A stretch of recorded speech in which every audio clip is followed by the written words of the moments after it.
coming around here bothering me. Here, we're gonna put him on a barrel.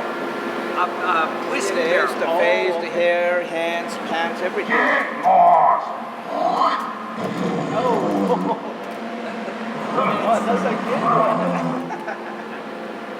Yeah, that's... I like it.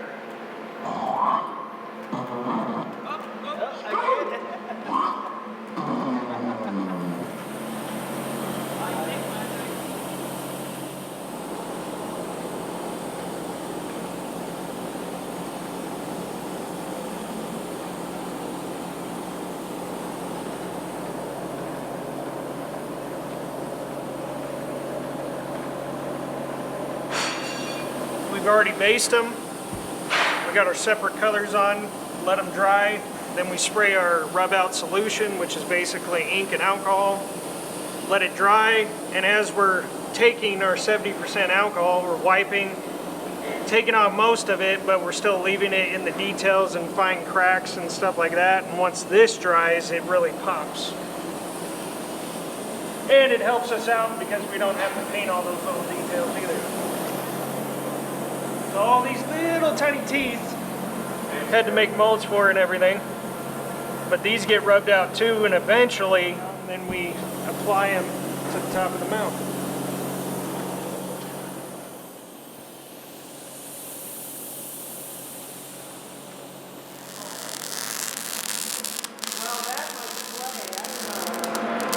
I mean, this looks like about the most involved armature I've ever seen. Well, something like this, guesstimating where everything goes based on Jordu's little rough sketch or maquette, that is tough. All you got to do is look at it and see what the challenge was. Literally taking this and getting your measurements and everything so they don't have a whole lot of extra clay on it. That was the challenge. Because it all depends on where you measure this and then if you don't get the position on that right,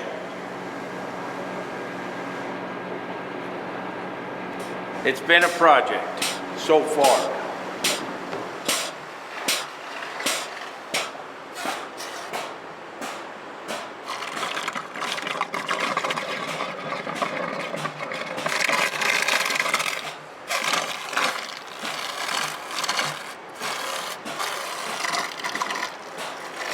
So we're working on one of the new pieces for the show, but I don't know the name yet.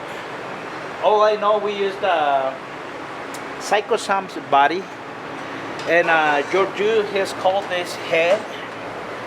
Looks kind of the same, but this guy have the smile. Remember the Psycho Sam have like a piece of leather. This guy, when we did the masterpieces, the feet was too wide right here, and there's a little tiny hole to come out full with foam.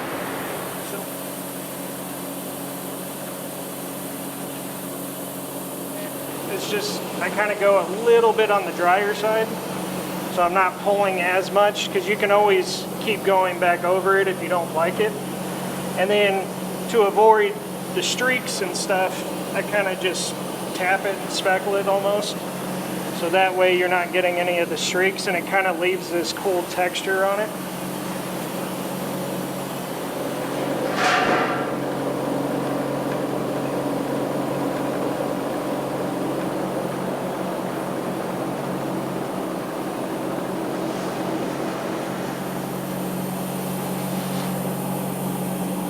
See, honestly, I think as crazy as it is sitting in front of this giant, beastly, cool thing,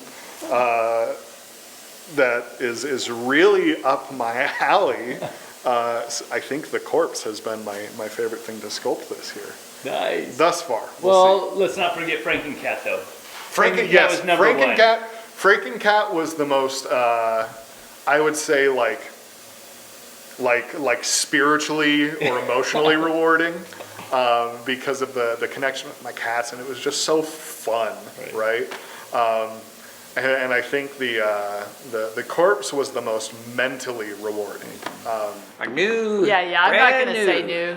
This is our corpse legend.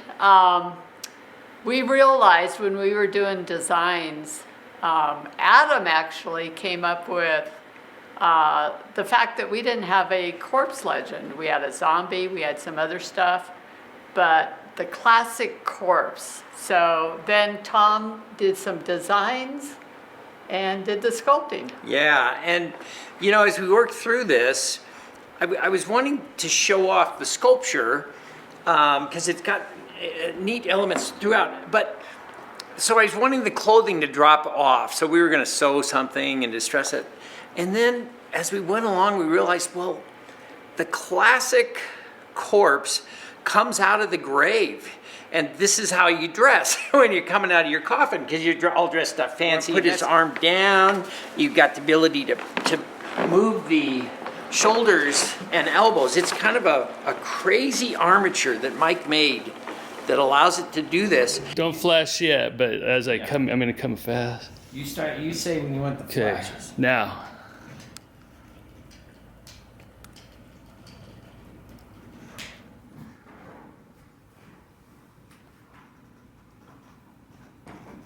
Rolling and action.